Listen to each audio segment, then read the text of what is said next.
what's happening in the city of Rome is both a microcosm, but also a kind of harbinger of what's going to happen in the empire writ large. Because what Rome represents is, in a sense, a very intense laboratory where lots and lots of ideas and approaches and people are interacting with each other in a very, I mean, it's a big city, right? It's for an ancient city, its footprint is massive, but it's also for us, it's a small city, right? You can walk from one end of Rome to the other in a couple hours. And so there's a million people in this dense space, all of them sharing ideas, all of them sharing approaches, all of them kind of interacting and engaging with these sorts of questions that we're talking about. And this is happening in major cities around the world as well. It's happening in Paris. It's happening in New York. It's happening in Kinshasa. It's happening, in Cairo. It's happening all over the place. And the dynamism of these cities are going to change the countries that those cities are in. That technology, that approach, that sort of cultural sort of synthesis, that's going to come out of Rome. And the kinks are going to work out in the cities, and it's going to be messy and it can be ugly. But eventually, those cities are laboratories that create something that makes the world and the society around that city better. And so I think that was something that was remarkable to see. Um, to see this process unfold in Rome, and then to see that it is unfolding in our world too. It it's heartening, but it also, I think, can help us think about some of this discourse that happens everywhere. Where the city looks weird because it is weird, because what it's doing is creating a future. And there's going to be mess, and there's going to be anger, and there's going to be tension. But that future it creates is going to be better as it spills out into the other parts of the world. It's just going to take a little while.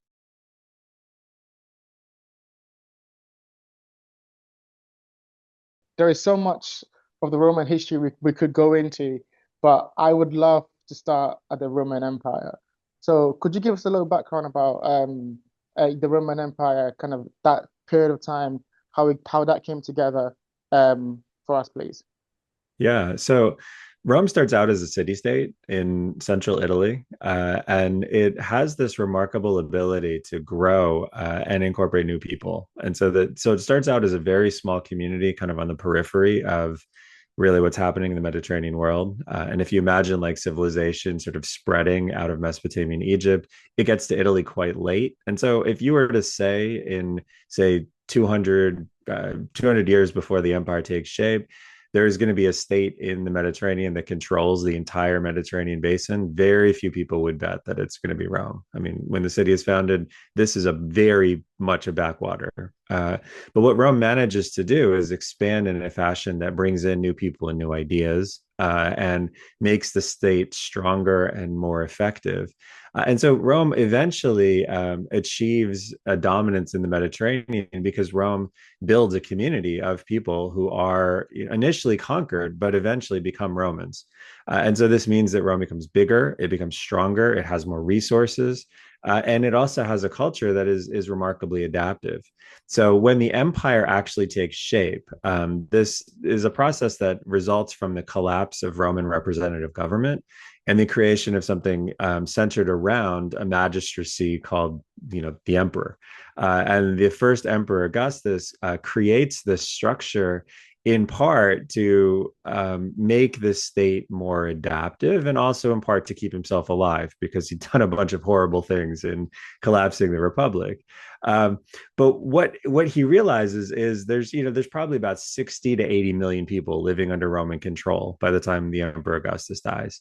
And only about 6 million of them at the time, roughly in the beginning of the reign of Augustus, we have a census, and there's about 6 million people who are Roman citizens. So it's about 10%, citizens, 90% people who are subjects of Rome. And Augustus realizes that for the empire to function, it needs to continue that process that the Republic did of taking new people and incorporating them. But it needs to do it in a fashion that is relatively deliberate and sort of slow, so that you bring in talented people with something to offer to make society stronger, but you also don't lose the sense of what it meant to be Roman. And so over the first like 200 years of the empire, and the empire is pretty conveniently dated to just at the last part of the first century BC. So if you imagine the first 200 years of the empire, you're really also imagining like the first 200 years AD. During that period, what happens is emperors become much more comfortable bringing in people from first territories around Italy, and then territories that are much further afield, places like North Africa and then Syria and Asia Minor and eventually Egypt, all contribute not just citizens, but eventually also senators and governors and people who are leading the state, and ultimately emperors. And in 212 AD, you have an emperor who extends citizenship to everybody in the Roman state. Everybody who lives there who's not a slave becomes a Roman citizen. And you have the kind of culmination of this process of optimizing the talents and skills and resources that the empire controls. But I think it's also really important to emphasize most states in antiquity didn't do this. Like they didn't have the ability to do this. And it's not something that's easy to do, to take a population that speaks different languages, worships different gods, eats different food, plays different kinds of music, dresses differently. I mean, everything about these populations is distinctive. And yet you create a sense of Romanness in all of them that isn't superficial. I mean, it's deeply meaningful to these Romans, and this is, I think, the story of the Roman Empire, right? Creating this deep connection to what's Roman without making people give up the things that they value about, what makes them who they are and what makes them distinctive. And that is very difficult to do. But I think that's, the greatest achievement that Rome accomplishes. Yeah, thank you for that. And I think, yeah, that's what I want to focus on, the idea of like Rome as a multicultural, multi-country, multi like ethnic place and the melting pot of that. And I think, like you said, it was very difficult to do that back then. And for them to achieve it on the scale that they did is something that I think we should all be kind of looking at and trying to understand a little bit more about. But you mentioned Augustus. Let's start with the kind of him for a minute. What did he understand about power that others didn't? Obviously he took power in a certain way. Can you talk a little bit more about his kind of rise to power a little bit and also how he influenced this idea we're talking about of a multicultural Rome? Yeah. So I think to understand Augustus, we have to step back just a little bit to talk about what the Roman Republic is, because for 500 years, Rome is a representative democracy where the people, in various ways, elect representatives, and it's never designed to be like an equal. Every person has an equal voice in the society. I mean, Rome never did that. But in the Republic, there was a sense that whoever was elected was accountable, and that they were supposed to to cycle through positions of power so that they were in power and then out of power, so no one dominated the operations of the state for any sort of considerable period of time. And as you get into the first century BC, actually in the mid second century BC, the Republic starts showing signs that it can't actually do what its citizens expect it to do. And so you have a situation that's really very similar to things we see in our world, where tremendous amounts of wealth get concentrated around a few people. This creates animosity, and ultimately, because that animosity can't be resolved politically, it starts getting resolved violently. As the first century BC starts, you have a series of civil conflicts where various people use military force to seize power and then push through what they see to be reforms that make Rome better. But it creates a culture where lots of people in the 80s BC are killed just because they're on the wrong side of a political division. And that is totally foreign to the way the Roman Republic had worked. So you have a couple of generations that are scarred by this and try really hard to rebuild the republic in a fashion that is functional but doesn't use violence in this way. And each of them though runs into this like central problem. And Julius Caesar is, I think, the person who's most emblematic of this. They run into this central problem where they really want a republic to work, but they don't trust it to protect their interests. And so they try to let the republic work, but deep down they don't trust that they're going to be safe. They're afraid of what's going to happen to them if they actually trust the republic systems to work, because they think they're corrupt. And so they use violence in the end, even though they don't want to. And I think what we have to understand about Augustus is he watched that, right? He actually he was the nephew of Julius Caesar, but Julius Caesar wins a civil war in the period between like 48 and 45 BC, and he trains Augustus, who at that point was called Octavian, in how to do things politically in that environment.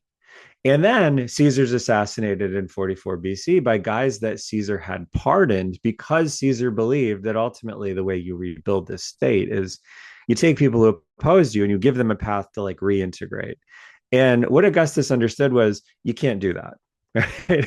So Augustus is this like deeply cynical figure who comes out understanding, like he learned from Caesar how all of this stuff worked, but he also learned from Caesar you cannot bring these guys back in unless you have totally neutralized them and terrified them that you're going to do terrible things to them if they ever sort of try to do something back to you.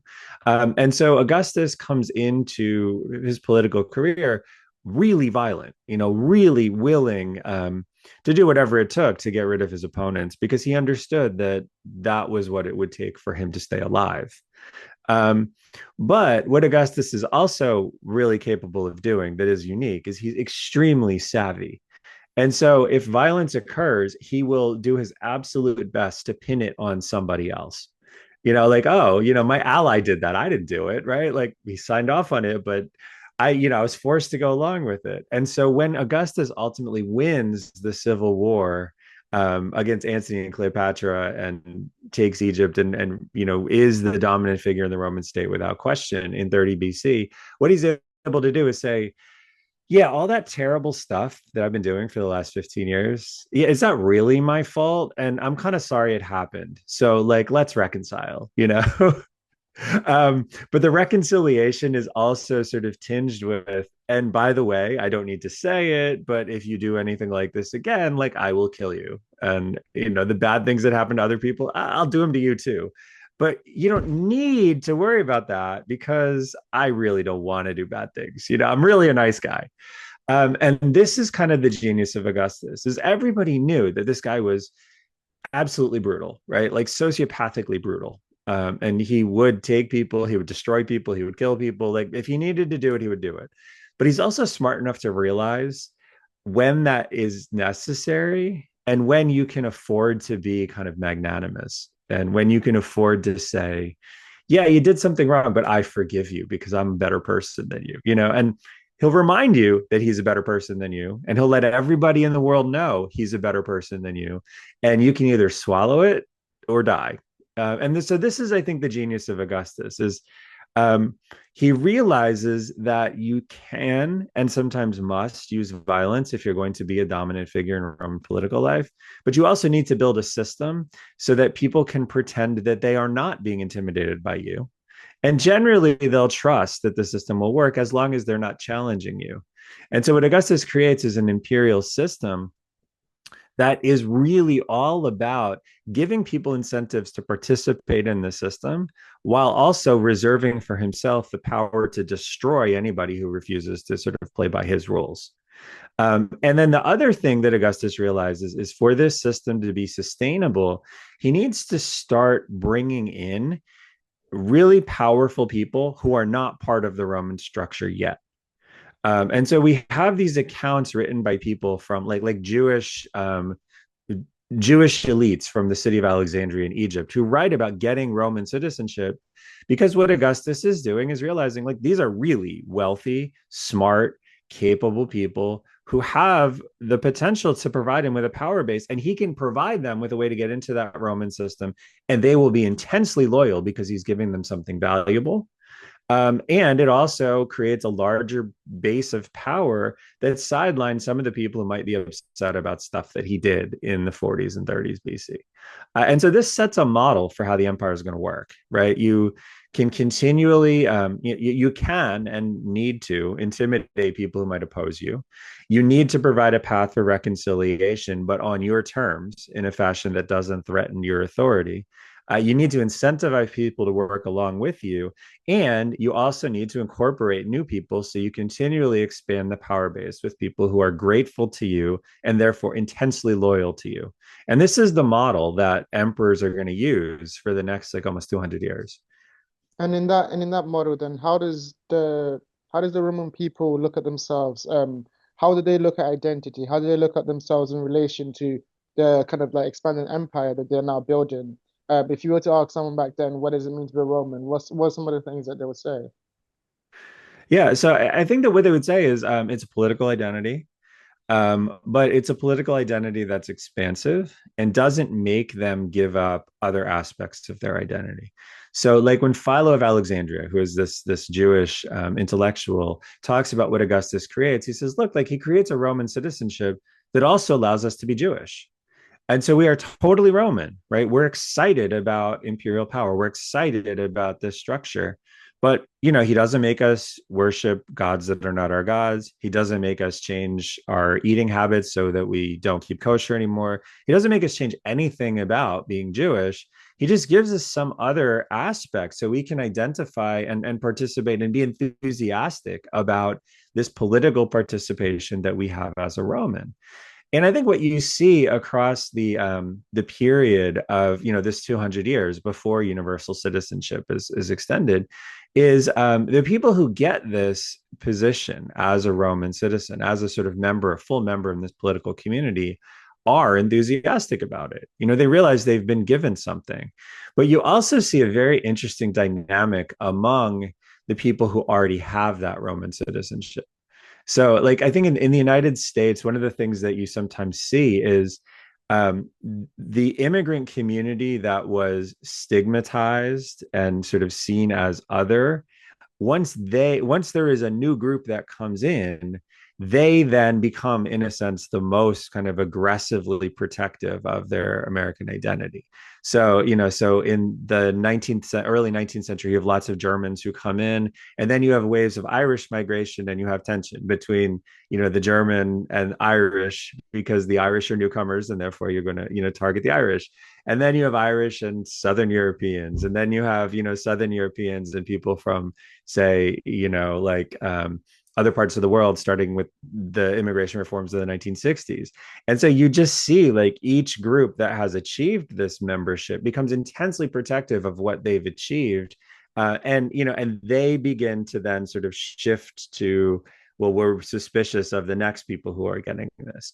And you see that in Rome. So in the 80s BC, there is an extension of Roman citizenship from sort of the people who are like core Roman citizens to everybody in Italy. And the people who really push back against the next wave of extensions of citizenship are people descended from those Italians who got citizenship in the 80s. And then you see a sort of further pushback against like people from Syria and the Eastern Mediterranean, starting in like the 90s AD by the people who got citizenship, under the Julio Claudius, under Augustus and his successors. And so it's actually a very familiar pattern that we can recognize in our world too, right? It is seen as an achievement to be fully politically integrated, and to have that kind of seamless understanding of like we belong in this political space. And then you have this kind of weird constant pushback against whoever the new people are. And so it's in a way something we can very much understand when you have like the satirist Juvenal talking about how the Orontes River, which is a river in Syria, is now emptying into Rome because there are all these weird people from Syria doing all this weird stuff. And you look at it and you're like, yeah, but Juvenal, like your family is, like, you weren't there in 500 BC, like your family is also a set of newcomers. You're pushing back against something because you value that status that you possess. And in 50 years, those people who you are targeting, their children will be targeting somebody else, because this is just how that process unfolds. I think, yeah, you're completely right. I think it says something about human nature when that becomes the kind of prevalent theme in this, even for thousands of years, and we're looking today, that's still the case because it kind of feels like once you're in the in group, you want to be just like, okay, let's keep it as is. and then Yeah. it's a continuous thing. But one thing I want to talk about now is that openness that Rome had. I want to understand a little bit more about that. Was that something that they had to do as a political strategy, or was that something that they were forced to do because of the expansion that they were going on? You know, like you talk about the religion, the freedom of the religion that they had. You know, this is something that I'm guessing that once they took a place, they allowed the place to keep the religion. Was this a form of like a tactical strategy, or was it like a altruistic, you know, we actually want you to be yourself kind of a position? I think there's a couple things. I mean, I think there's one aspect is the part of Italy that Rome kind of grows up in is intensely multicultural, right? There's lots and lots of different languages, there's lots and lots of different backgrounds, and it's also extremely unsettled in the period when the Roman state really takes shape. So under the Roman monarchy, it's very, very, there's lots of people just moving around. And you can't be a closed off city because there's just too much else going on. But so that's like a historical reality. But Romans don't talk about this in that sense of the historical reality. They basically say this is what we have always been. And so their stories of their foundation are, their stories of the foundation of Rome, in a sense, don't make a ton of sense, right? Because you have this one story is the story of Aeneas, who's a refugee from Troy, and so he is the founder of the Roman community, but he actually comes from somewhere else. And he is restarting his life in this new space. He doesn't actually found Rome. He founds the city from which Romulus and Remus ultimately will leave to found Rome. But Romulus, too, when he founds the city of Rome, he founds it with some colonists, but he basically populates the city by first going around and finding these people who are discards from other communities in Italy. So these are, people who are indebted and run away. These are criminals. These are exiles, right? These are the people that other communities didn't have any space for and didn't want. And Romulus says, hey, there's a home for you. And then, because most of these people are men, you have this story of he opens the city up for, kind of welcome to Rome party, and the neighboring Sabines bring, their entire families, and they kidnap the women, and the women are then forcibly married to these Roman men. And they fight a war, but then the war is resolved by integrating the communities and saying, in essence, well, okay, the Sabine women and their children are now fully part of our community. And so from the very outset, this is a community that involves taking in new people. And so Romans would say, yeah, I mean, is this politically advantageous? Yes. Um, do we acknowledge that we look at what's going on around us and we see that, hey, these people fight wars in a way that's better than we fight wars? Let's learn from it. Yes. But is this like cynical? No, this is just who we are. This is who we've always been. And so you have lots of moments where Romans say, yeah, like we as a people take in and incorporate and don't send back these newcomers. So, you have these early stories of the foundation of Rome. You have a speech that the Emperor Claudius gives when he expands the Roman Senate in 48 AD, where he says, look, like this is what we do, right? One of our kings was actually born a slave, and he came in, and we brought him in as our leader because he was the best qualified person to do this. You even see it, I mean, if we go much later, you even see it in, say, the later part of the book, where you have, like, in the 10th and 11th and 12th centuries, discussions of, like, we're making a peace treaty with somebody, they're asking for us to take, to send back people who have gotten basically sanctuary in Roman territory. And the pushback is always, we as Romans don't do that, right? If people come to our territory, they become part of us. We don't separate them out because someone else asked for them to be returned, right? If you come and become Roman, you are Roman, as much as somebody who's descended from, say, a family that's been here for 1,000 years. And so it's true at the beginning of Roman history. It's true at the end of Roman history. And it's also something that Romans continually remind themselves throughout Roman history is, this is who we are. This is how we have always done things. And we can't make exceptions or change things just because it's expeditious at a particular moment. That's such a beautiful idea, though, and I think that's kind of even to this day. We look at Rome, we look at some of the things that they've done. I think that's something that we as a society look back then and we try to see and we try to just definitely emulate. But I want to talk about some of the limits of that level of integration. Was that a thing? Did that become an issue later on? Was there any conversations about it diluting the identity of Rome as an empire, or was there like how did it develop as the time went on? Yeah, you do have moments where people say this is happening too fast. And so, and so you do have, so I think this is why it's really important for Romans, and it's really important for us to understand that Romans believed that you need to integrate, but you don't replace, right? So so what you have to do is bring in new, but also remain tied to the traditions that defined you in the past. And so new can mean people, it can mean ideas, it can mean technologies, it can mean approaches, it can mean practices and medical advances.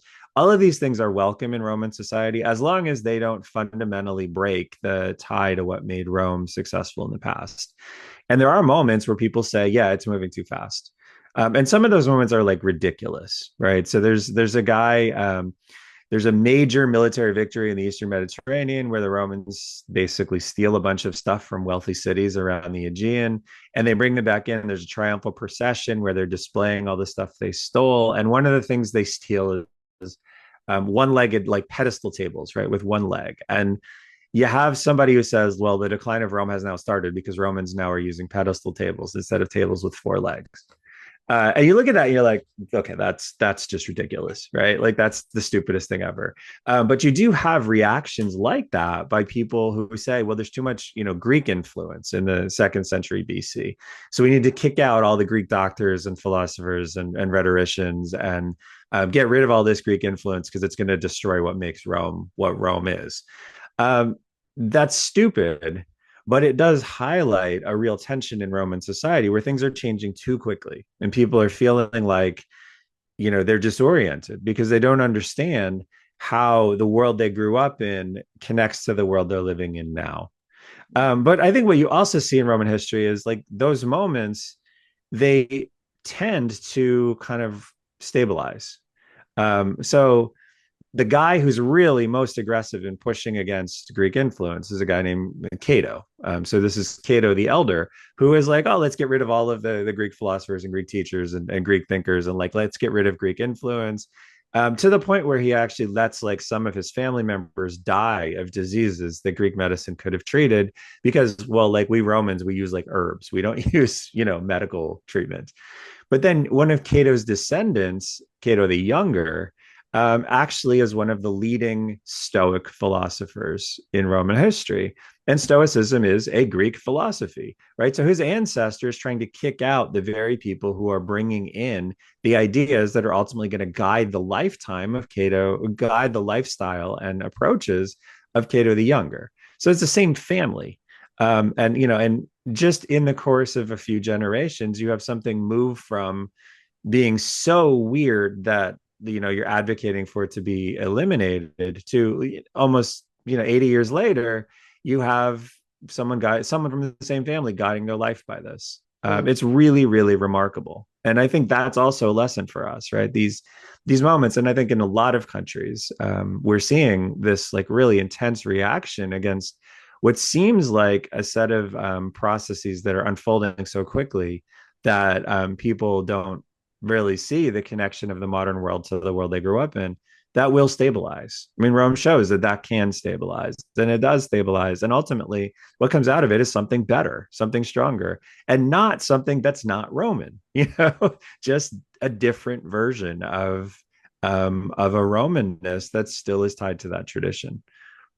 Absolutely, and I think what you just said there, that sentence, a couple of sentences, is exactly the reason that I wanted to have this conversation. I wanted to be able to look at what happened in Rome and how they developed over time, and all the things that they were able to achieve, and how the people were reacting to this. Because I feel like we're going through sort of a similar kind of trajectory right now, and there's a reaction, there's a kind of that feeling of like there's a loss of identity, but I see in all the history that I look, that identity doesn't it's not stationary. It's a thing that changes over time, Yeah. and it reforms and it becomes something new. And to see the Romans do it, and to see them do it all the way back then, and to see how they, all in all those different iterations change and become something new for themselves, gives us hope and sees that maybe it can be also done here. A question I had too was that how, on that kind of in the back of the idea, how likely do you think the flexibility of Rome can be applied to like a modern state? Is that something that you see as possible, the level of kind of integration of Rome had to be applied for a pretty long number of time here? Yeah, I mean, I think it really can, and I think it is. I think that what we can really see. So a little bit of backstory is I wrote the second part of this book. I wrote a lot of it in the 17th arrondissement in Paris, which is it's a really just dynamic part of the city of Paris with a lot of different communities living in there side by side, and a lot of influences that overlap really significantly with each other. And so, so there's a very significant West African community. There's a very significant, in sort of the western part of the arrondissement, there's a very significant sort of wealthy, um, you know, old established Parisian community, and they live in the same space, and they the space functions quite well together. And that's also true of the North African community in that space. What's eventually going to be created, and what you see as an outsider when you go there, is you speak French in each of those places, right? When I was there, there were multiple elections because the French government is struggling right now. There were multiple elections, and what you see in those elections is, everybody is voting. The campaign posters in the eastern part of the arrondissement and the western part of the arrondissement are the same. The conversations are kind of blended conversations reflecting the concerns of everybody in that space. It's functional. It's different. I can see how it would be if you are 60 years old, that arrondissement has changed significantly in your lifetime. And yet it's not changing in a way that is not French, right? It's moving towards a new version of what France will be. And any society that doesn't do that is going to fail, because it's a society that stagnates. And you can't have a society that is grounded in ideas, approaches, um, language, cultures, technologies from 60 years ago. You cannot have a society like that is going to be sustained. People don't want it. People don't want to live that way. People, want to have the ability to take a new idea and rebuild their life around it and integrate it into the way that they function. Romans are the same way. And so I think what Rome shows is these moments that are disorienting. And I think for a lot of the world, we're living through a moment that's profoundly disorienting. I mean, I think in just about every part of the world, you're seeing that there are real stresses on ways of life that make things very different from how they were, say, in the 1960s. And it's not just Western Europe and North America. It's in Africa, it's in India, it's in China, it's in South America, right? Everywhere is changing really, really quickly and dramatically. Um, that's disorienting. But I think what Rome shows is these moments of disorientation, they happen. It's normal to happen, but it's also essential to have those things happen, because what a society then does is it takes a pause, it thinks about how it moves forward, it recalibrates, and in the long sort of course of history, it does recalibrate, and people do figure out how you move forward in a fashion that is, that's comfortable, and it's also true to the basic identity of the place in which you live. And so those traditions are important, but those traditions also must be adaptable.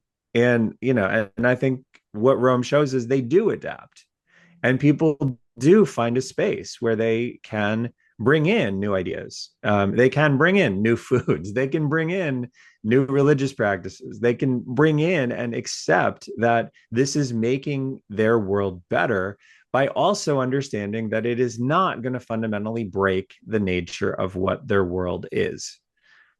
Absolutely. And I think there's always this kind of like rhetoric about the fall of a state, the fall of an empire, the fall of Rome. There's always been something that's debated on whether it's the date, whether it's like when it happened or how it happened. I think you are right. We kind of get caught up in these kind of collapse narratives that kind of like take us on these kind of make us feel emotions of like, okay, we got to make sure everything stays the same. But as you said, if a state stays the same, it kind of declines over time. But I want to focus on that idea of the collapse narrative. Why do you think we're so drawn to that idea of like there's something is like a time is done, or the fall of the West Yeah. or the fall of Rome? Why? What is that appeal of that? I think there's a couple of things. And I think what's interesting, I was having a conversation with a friend a few days ago about how the narratives of Roman collapse have kind of shifted. Like what people are interested in has shifted. So in the United States right now, a lot of people are very interested in the collapse of the Roman Republic because we look and we look at what's going on politically here and we think, it looks bad, right? It looks like things politically are changing from representative democracy to something else. And so how can we look at the end of a very significant, long-lasting representative democracy and kind of understand what's happening with us? In Europe, I think, and this is especially true in continental Europe, the discussion really focuses on like the end of the Western Roman Empire.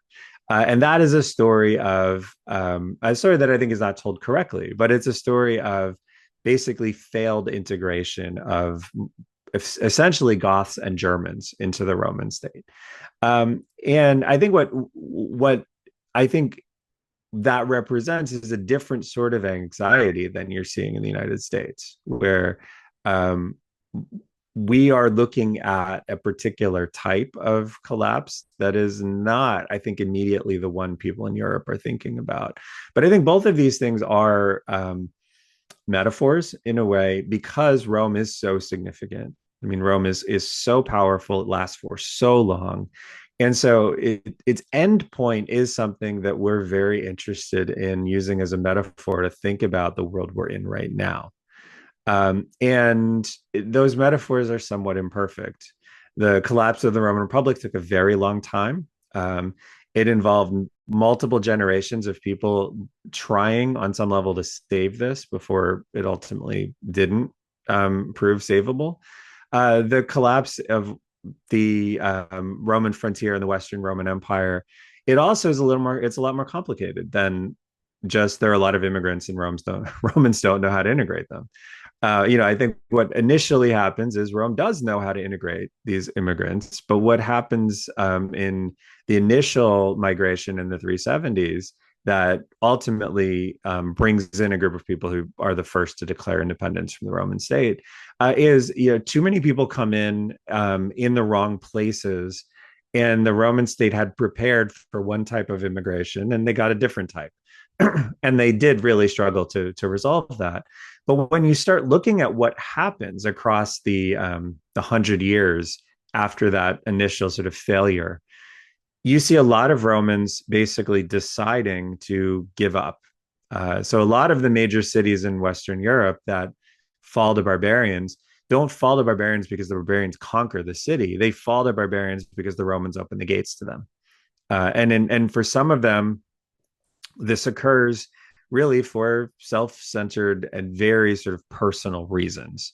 So like the city of Trier's gates are opened to barbarians because there's a city council member whose wife was insulted and he was angry. And so he felt like he could get vengeance against people. You have other cases where, you just have people who are deciding that they don't like the bishop, and so they're going to open the gates to the city so the bishop can get arrested by somebody. These examples are occurring all over the place, and that has nothing really to do with immigration. That has to do with like systemic failure of the Roman state to provide this sort of level of enthusiasm and the level of trust that will make people actually follow the rules. And so, so I think it's a much more complicated story. And it's one that I think maybe can point to some problems in our world where if social bonds break down to the point where people are like, hey, you insulted my wife, so I'm going to let 20,000 people suffer because I'm pissed at you. Yeah, that's a problem. But it's not really a problem of migration. It's a different kind of problem. And I think that that is one of the things we need to understand is what Rome points to in these moments of collapse are problems, but they might not be the problems that we actually are trying to speak about or think about right now. And we need to be really careful about using these things as metaphors when the reality is in many senses much more personal, much more complicated, and not actually directly relevant to the things we think we want to talk about in 2025, 2026.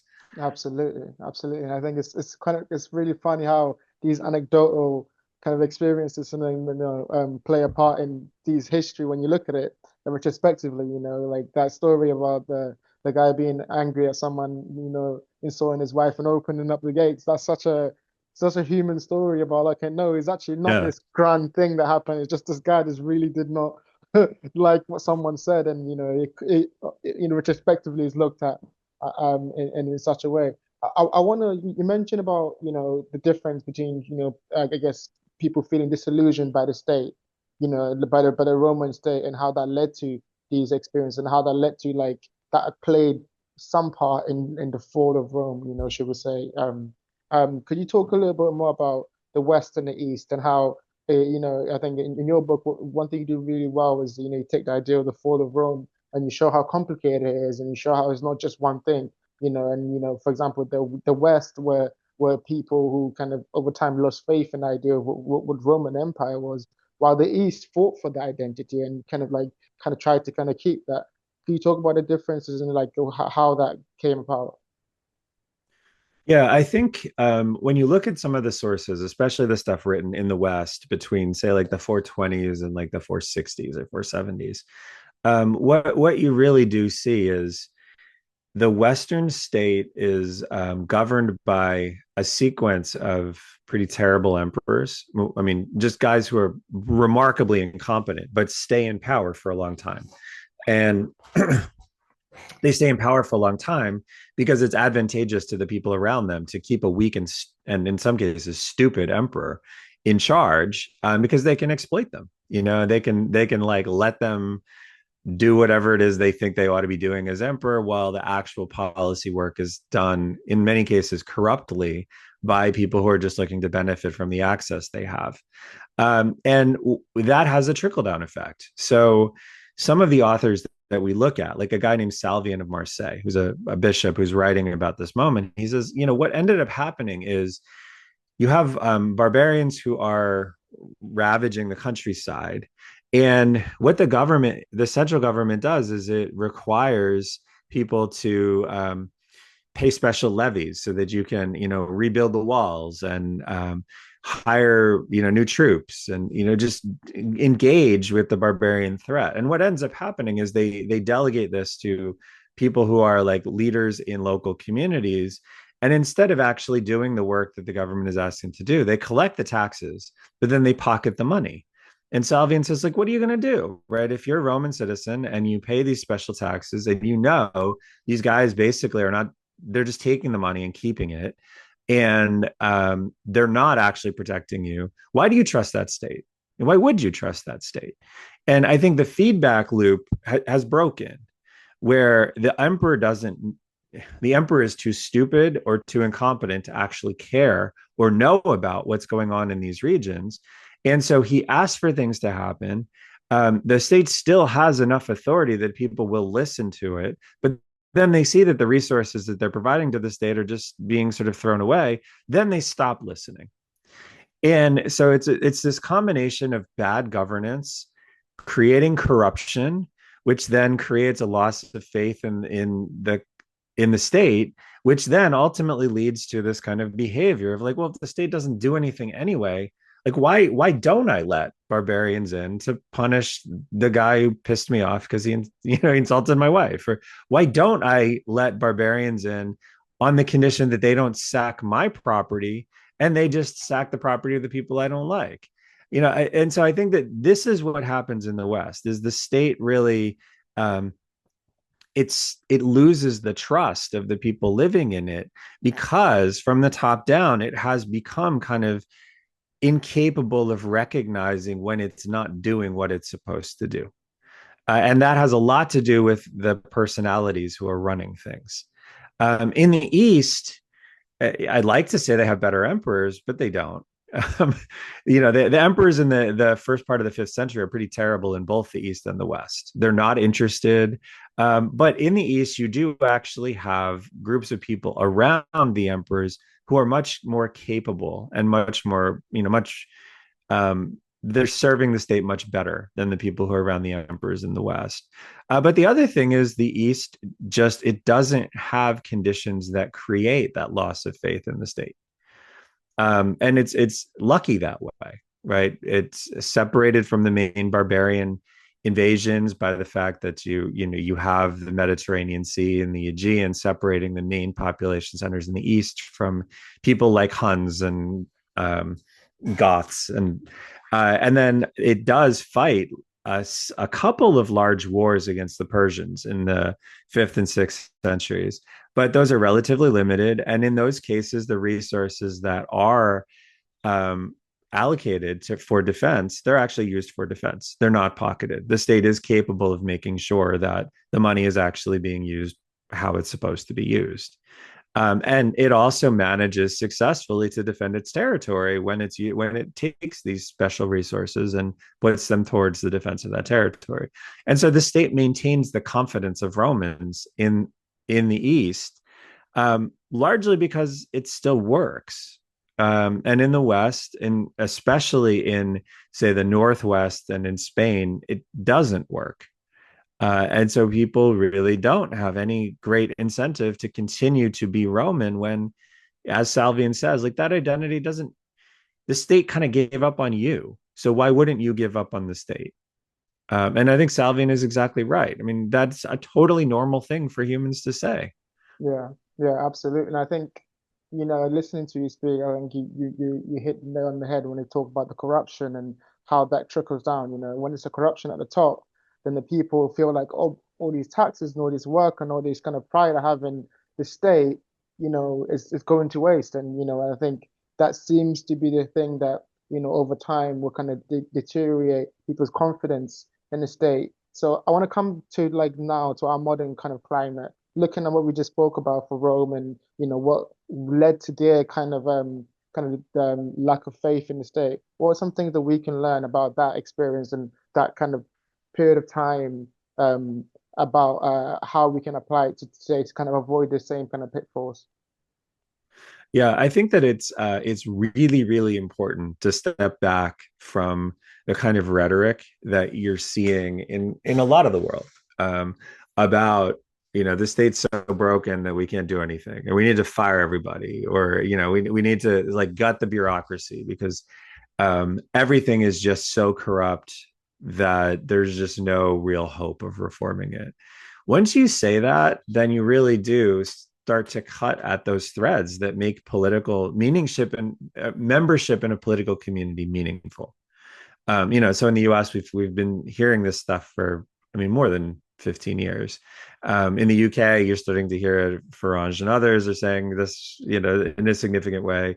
But even going back to Brexit, you start hearing about, well, systems are broken, and the best thing we can do is just shatter the systems. And I think that's not the best thing you can do. The best thing that you can do is figure out how to get better leadership so that you can reform those systems and make those systems more functional. But shattering the system, if you have a system that even works like 60% as well as it's supposed to, if you destroy that system, you lose that 60%. You start with nothing. And what's the likelihood you're going to build a system that even works 60% as well as you want it to? So yeah, I think the real solution is not to say like break, as Game of Thrones would say, break the wheel. The real solution is about fixing the wheel.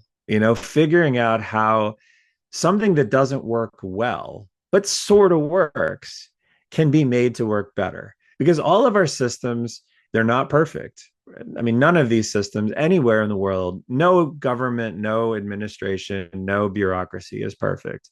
Not many are even very close to perfect, but they're also a lot better than nothing. And if you're going to shatter something and you're going to fire everybody in an entire office, or you're going to shut down an entire structure, you're going to lose whatever it does. And even if it is very inefficient, it's still doing something. And so if you shatter it, then you create this gap where the needs of a society are not being met. And you might create something new, but it's hard to do. It takes a long time. And what I think we saw in the United States is a lot of stuff got shut down without even thinking about what should take that function back. And so the people who were doing things in our government aren't doing them, and those things are not getting done. And that isn't going to make people more faithful that their government is functional. It's not going to make them more enthusiastic that the political community that they're living in is going to meet their needs. It's going to make them less enthusiastic. And what Western Roman society shows in the 5th century is if you keep decreasing that faith and enthusiasm that the government can actually do something for you, eventually people will say, why do I need it at all?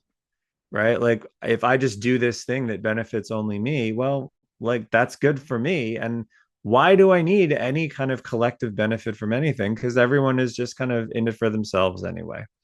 That's the danger.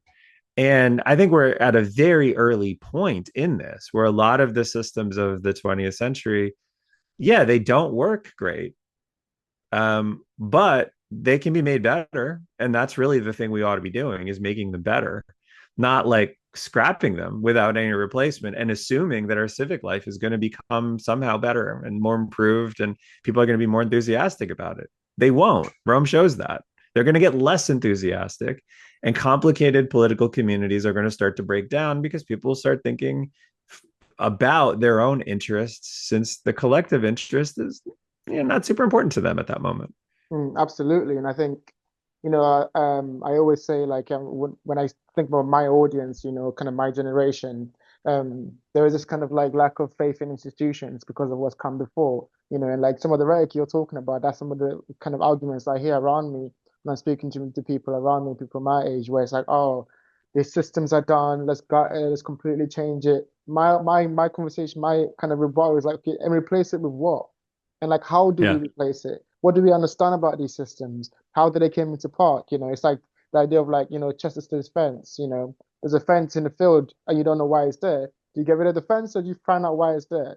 I think a lot of our Yeah. systems have been put there for a reason. And, like you mentioned, instead of breaking the wheel, we should try to figure out how the wheel is supposed to work, and then, kind of bring it, kind of work towards fixing it. And I think that's why conversations like this is so important, because to Yeah. understand history, to understand your present, and then maybe make a future, And so understanding how what came before us and where these ideas maybe were inspired from, how they went wrong, even if they didn't go wrong, what are some of the things that are just, part of human nature, that the part of systems over time, they kind of, they go up and then they go down, and, figuring that out as part of just like the passage of time rather than an implicit problem that is means the systems are broken. It means like we should have different systems. I think that idea is very important. So I think, yeah, I think what you've kind of said is something that I think we all need to kind of take into consideration, especially for the future. And I think what you just said about your generation is so key, because your generation is large and you have new ideas, and you have a better awareness of how the technology and the just this intense combination of creativity and, all sorts of different awarenesses of different approaches to how to organize the world. This is all coming together with your generation. And I think what is really difficult for everybody right now is there is so much energy to create new. And then there are all these traditional things, systems, government structures, fences in the middle of the wall, in the middle of the field, right? All of these things are inherited. They're all inherited for a reason. They all had a value, and they still do have a value in providing a kind of order to the world that people live in. And that order is necessary because it gives people a comfort and an understanding of how the world functions. But all that energy is also necessary. And to sit back and say, hey, you know what, the systems are old, let's keep them, that's stupid. But to say that our energy is so great that we should destroy these systems and like it will just be better. That's stupid also. What needs to happen is to say there's a reason why all this stuff is here. And also, this stuff doesn't work in the world we're in as well as it could. And there's all of this talent and all of these new ideas and all of these new approaches, and they can make what we have inherited better.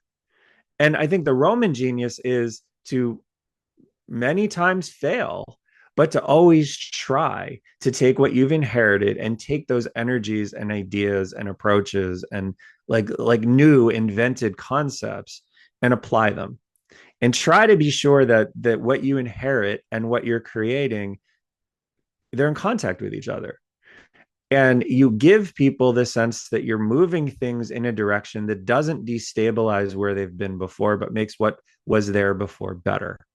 And most of the time Rome did that, and some of the time it didn't.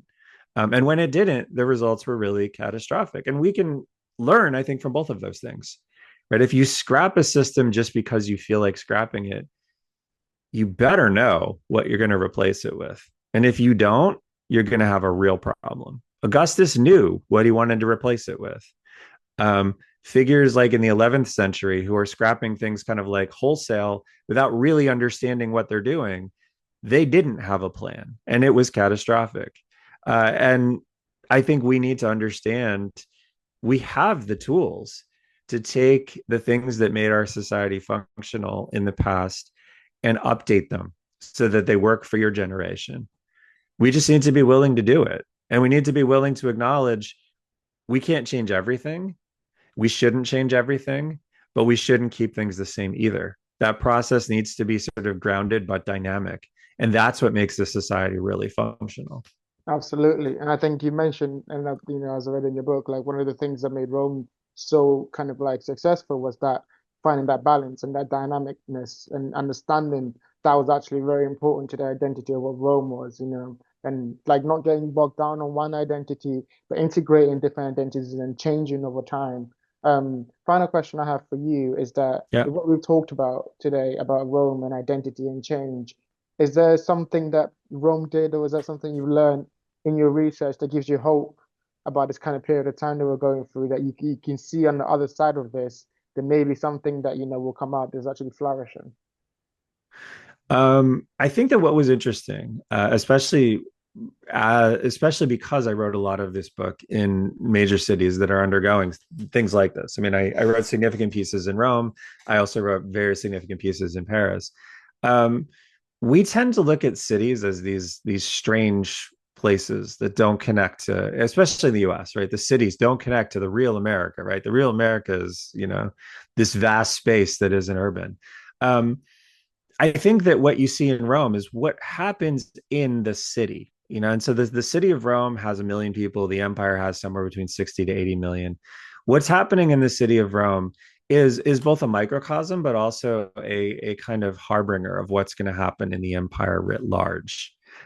Because what Rome represents is, in a sense, a very intense laboratory where lots and lots of ideas and approaches and people are interacting with each other in a very, I mean, it's a big city, right? It's for an ancient city, its footprint is massive, but it's also for us, it's a small city, right? You can walk from one end of Rome to the other in a couple hours.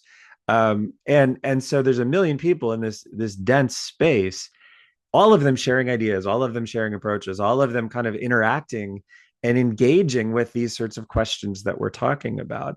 And this is happening in major cities around the world as well. It's happening in Paris. It's happening in New York. It's happening in Kinshasa. It's happening, in Cairo. It's happening all over the place. And the dynamism of these cities are going to change the countries that those cities are in. And so I think that what Rome can do, if you live in any of, and this process of urbanizing is something that's happening everywhere. If you live in any of these countries where you look at the main city and you're like, that's not me, maybe, but it's what you're gonna be, right? It's what your world is gonna look like, and it won't look exactly. I mean, a city in Congo is not going to look like, or a village in Congo is not going to look exactly like Kinshasa. It can't. Kinshasa is massive and dynamic, and there's so much going on. But what's happening in Kinshasa is going to affect and change and ultimately, shape what's happening in your village.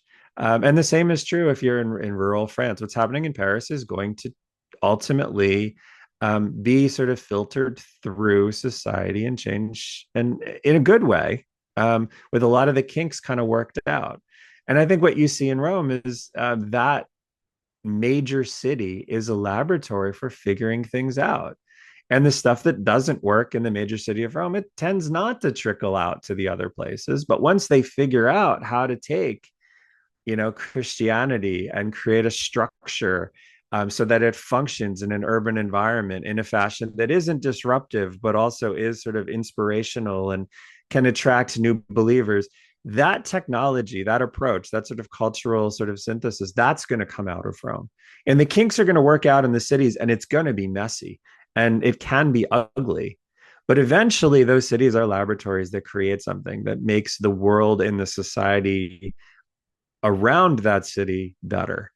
And so I think that was something that was remarkable to see. Um, to see this process unfold in Rome, and then to see that it is unfolding in our world too. It it's heartening. But it also, I think, can help us think about some of this discourse that happens everywhere.